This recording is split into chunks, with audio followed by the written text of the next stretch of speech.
नमस्कार।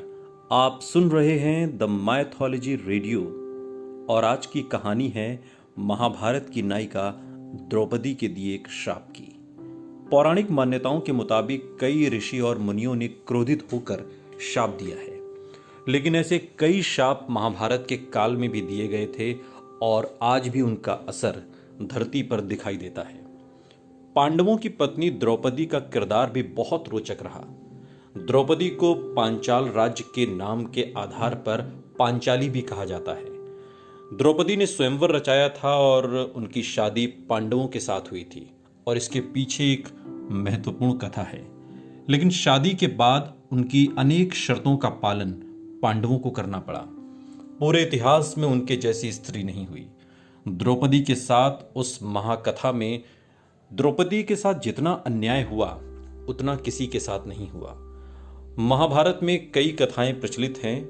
आज उनमें से एक है द्रौपदी ने कुत्तों को श्राप क्यों दिया था।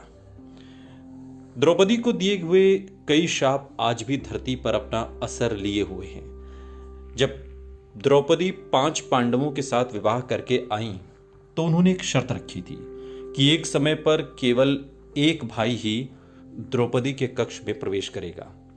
जो भी कोई कमरे में आएगा वो अपने जूते बाहर दरवाजे पर रख देगा और इस नियम का उल्लंघन करने पर अपराधी को तुरंत 1 वर्ष के लिए वनवास जाना होगा। इसी कथा के आधार पर एक दिन युधिष्ठिर द्रौपदी के कक्ष में थे।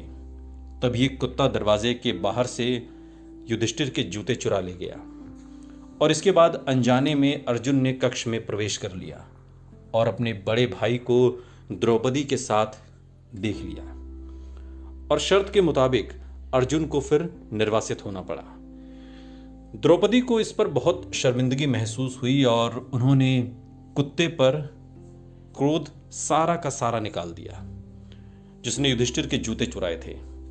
द्रौपदी ने सभी कुत्तों को श्राप दिया कि सारी शर्म भूलकर संपूर्ण विश्व तुम्हें सार्वजनिक रूप से संभोग करते हुए देखेगा और इसका असर आज भी धरती पर नजर आता है। सुनते रहिए द माइथोलॉजी रेडियो, सुनता है सारा इंडिया।